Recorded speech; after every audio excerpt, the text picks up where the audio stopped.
and it's about marriage. And he writes, "You have known each other from first glance of acquaintance to this point of commitment. And at some point along that way, you decided to marry.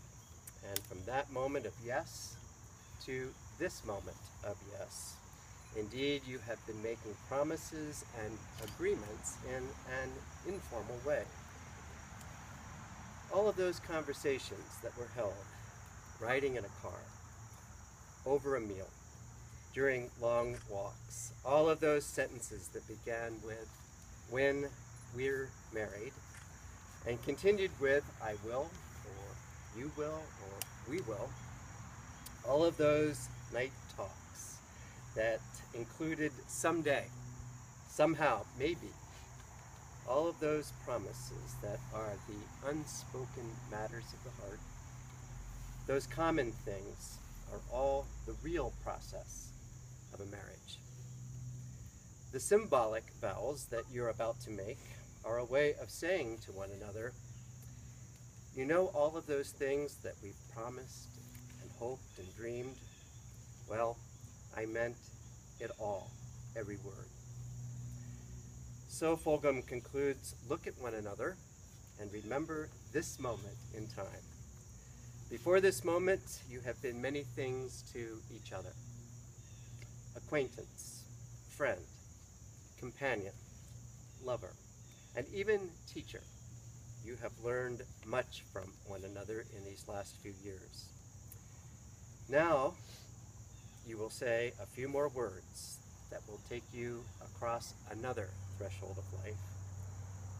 And these words, well, will make it so that you're never quite the same again. Because after these vows, you will say to the world, this is my husband, and this is my wife. So ends the quote. Seth and Joanna, marriage is perhaps the greatest, the most complicated, the most challenging adventure in human relationship. No ceremony can create a marriage. Only you can do that. Through love and patience, through dedication and perseverance, through talking and listening, helping and supporting, and believing in each other. Through tenderness and laughter, through learning to forgive, through learning to appreciate each other's differences, and learning to make the important things matter, and letting go of the rest. What this ceremony can do is to witness, to affirm a choice that each of you has already made, to stand together as life mates and partners.